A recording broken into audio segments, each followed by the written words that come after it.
Assalamu alaikum wa rahmatullah. Dear HSC learners and viewers, how are you? I hope you are well. Alhamdulillah, I am also well. আজকে আমি তোমাদের একটি প্রশ্ন দিয়ে ক্লাসটি শুরু করতে চাই।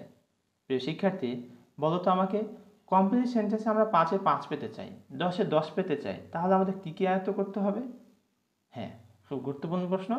এটি পারার জন্য বা পাওয়ার জন্য তোমাদের দুটি কাজ অবশ্যই করতে হবে। ফার্স্ট ওয়ান, তোমাদের টেন্স খুব ভালো করে বুঝতে হবে, অর্থাৎ স্ট্রাকচার জানতে হবে ভালোভাবে। দ্বিতীয়ত, কমপ্লিট সেন্টেন্সের 20 থেকে 25টি গুরুত্বপূর্ণ রুলস তোমাদের আয়ত্তে আনতে হবে। বাস, এই দুটি যদি কমপ্লিট করতে পারো তাহলে অনায়াসেই তুমি কিন্তু কমপ্লিট সেন্টেন্সে 5-এ 5 পেয়ে যাবে। তো চলো আজকে আমরা সেটাই দেখব, কীভাবে তোমরা 5-এ 5 পাবে এবং কোন রুলসগুলো তোমাদের জানা জরুরি। আমি প্রত্যেকটি সেন্টেন্সে কোন রুলস অ্যাপ্লাই হচ্ছে সেটি বলে দেবো। Complete the sentences using suitable clauses are phrases. আমাকে প্রশ্নকর্তা বলেছেন যে উপযুক্ত বাক্যাংশ মানে ক্লজ অথবা শব্দগুচ্ছ দিয়ে এই বাক্য আমাকে পূরণ করতে বলা হয়েছে, অসম্পূর্ণ বাক্য। তাহলে তো আমাদের অবশ্যই জানতে হয় যে ক্লজ কি, ফ্রেজ কি। Clause is a group of words which contains a subject and a finite verb. Clause হচ্ছে শব্দগুচ্ছ যেখানে একটা কর্তা থাকে এবং একটা সমাপিকা ক্রিয়া থাকে, অর্থাৎ ফাইনাইট ভার্ব থাকে। আর ফ্রেজ হচ্ছে শব্দগুচ্ছ যেখানে 2 বা তার বেশি শব্দ থাকে, কিন্তু এখানে সাবজেক্টও থাকে না, ভার্বও থাকে না। তো চলো আমরা শুরু করি তাহলে। If I had a camera, যদি আমার একটা ক্যামেরা থাকতো তাহলে কি করতাম আমি? I like photography very much, আমি ফটোগ্রাফিটা বেশ পছন্দ করি। তাহলে এখানে যে বিষয়টি স্পষ্ট করা হচ্ছে যে if I had a camera, এটা হচ্ছে সেকেন্ড কন্ডিশনাল। তার সেকেন্ড কন্ডিশনাল যে স্ট্রাকচার সেটি অনুসরণ করে আমরা এখানে বসাই দিব, তাহলেই হয়ে গেল। বুঝতে পারছো? তাহলে কি লিখবো আমরা এখানে? If I had a camera I would take some photographs.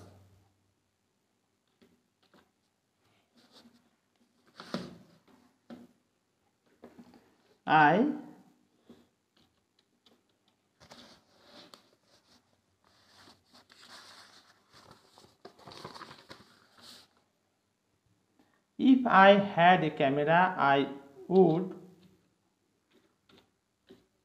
I would take some photographs. এই যেখানে রয়েছে ফটোগ্রাফি, আমরা এখানে ফটোগ্রাফসটুকু নিয়ে নেব। ওকে, ফটোগ্রাফস এসটা যুক্ত করে দিই। ওকে, তাহলে if I had a camera, যদি আমার একটা ক্যামেরা থাকতো, I would take some photographs, আমি কি নিতাম? কিছু ফটোগ্রাফ, কিছু ছবি নিয়ে নিতাম। আর অবশ্যই তোমাদেরকে আন্ডারলাইন করতে হবে, তা না হলে কিন্তু ভুল হয়ে যাবে। বুঝতে পারছো?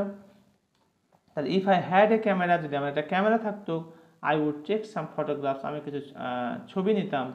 I like photography very much. প্রিয় শিক্ষার্থী, ইফযুক্ত ক্লজটি যদি সেকেন্ড পাস্ট ইনডিফিনিট টেন্স হয় তাহলে পরের অংশটিকে পাস্ট কন্ডিশনাল করতে হয়, অর্থাৎ সাবজেক্টের পরে উড অথবা কুড অথবা মাইট, তারপর ভিয়ন প্লাস এক্সটেনশন বসাতে হয়।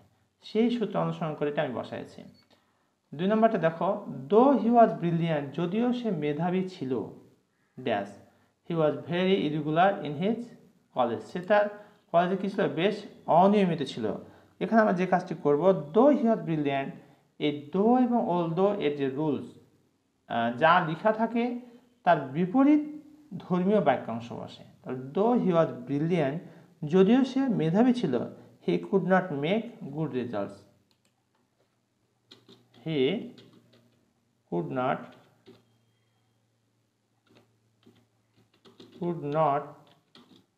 Make good results.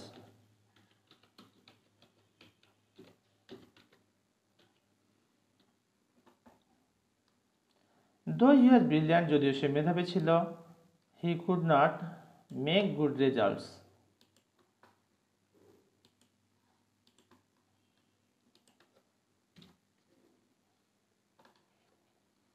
খেয়াল করে একটু, দো হি ওয়াজ ব্রিলিয়ান্ট, যদিও সে মেধাবী ছিল, he could not make good result, সে ভালো রেজাল্ট করতে পারেনি। He was very irregular in his college, সে তার কলেজে বেশ অনিয়মিত ছিল। Jamil had an accident, Jamil একটা অ্যাক্সিডেন্ট করেছিল স্টাডি, গতকালকে। হোয়াইলের দুটি রুলস আছে। একটি হচ্ছে হোয়াইলের পরে যদি সাবজেক্ট থাকে তাহলে এটাকে পাস্ট কন্টিনিউয়াস টেন্স করতে হবে। অধিকাংশ ক্ষেত্রেই কন্টিনিউয়াস টেন্সের কথা বলা হয়, কিন্তু তোমাকে মূলত পাস্ট কন্টিনিউয়াস টেন্সের দিকে বেশি খেয়াল রাখতে হবে। অপরদিকে হোয়াইলের পরে যদি সরাসরি ভার্ব চলে আসে সাবজেক্ট না থেকে, তাহলে ভার্বনের সাথে আইএনজি যুক্ত করতে হয়। তাহলে Jamil had an accident, Jamil একটা অ্যাক্সিডেন্ট করেছিল স্টাডি গতকালকে, হোয়াইল যখন he was going to his village home. Jamil had an accident yesterday while he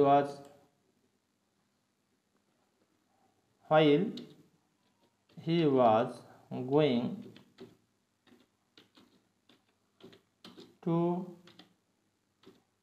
his village home.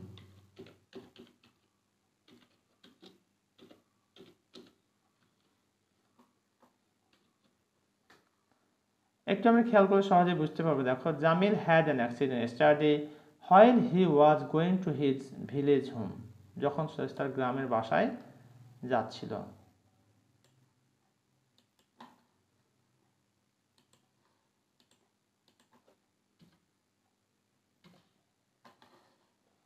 তোমাদের পরীক্ষাতে যতটুকু দেওয়া থাকবে ততটুকু লিখে, বাকি অংশটা লিখে তার নিচে আন্ডারলাইন করে দেবে। আর এই কালার করছি তোমাদের বোঝার জন্য, আমি বিষয়টি তোমাদের কালার করার প্রয়োজন নেই। I am not a rich man, আমি একটা ধনী মানুষ না। The car is too expensive, কারটা এত বেশি ব্যয়বহুল। ফর মি টু বাই, এখানে একটা বিষয় খেয়াল করতে হবে, এই টু প্লাস অ্যাডজেক্টিভ যদি থাকে তাহলে পরবর্তী অংশে টু প্লাস ভি ওয়ান হয়। এখানে বলা হচ্ছে I am not a rich man, আমি একটা ধনী মানুষ না। The car is too expensive, কারটি এত বেশি ব্যয়বহুল। কার জন্য? ফর মি, আমার জন্য। ফর মি টু বাই, অর্থাৎ কারটা এত বেশি এক্সপেন্সিভ যে আমার জন্য, যেটা আমি কিনতে পারি না।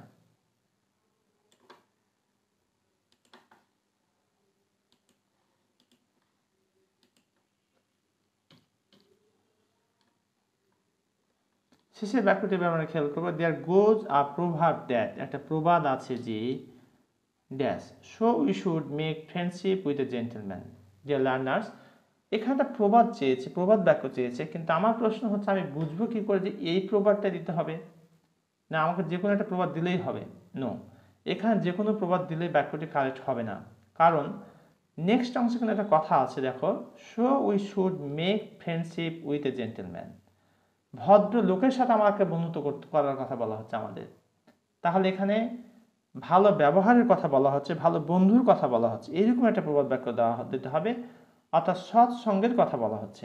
তাহলে দেয়ার গোজ এ প্রভাব দ্যাট, একটা প্রবাদ আছে যে a man is known by the company he keeps, a man is known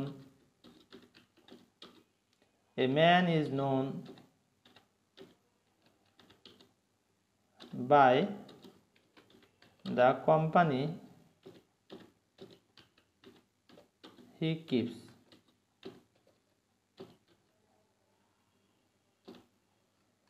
A man is known by the company he keeps.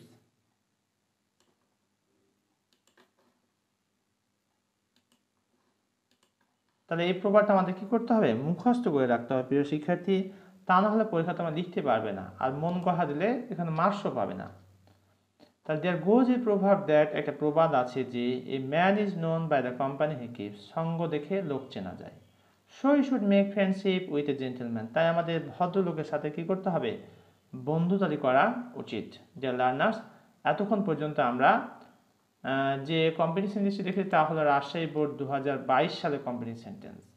আমার দৃঢ় আত্মবিশ্বাস তোমরা ইতিমধ্যেই কোন রুলসের ভিত্তিতে এটি হচ্ছে, কিভাবে হচ্ছে, তার সবিস্তার তোমরা বুঝতে পেরেছ। এরপরও যদি তোমাদের কোথাও কোনো বুঝতে সমস্যা হয় তাহলে কমেন্ট সেকশনে কমেন্ট করে জানিয়ে দাও। ইনশাআল্লাহ I will try my best to give your comment reply. Thank you very much for watching this video.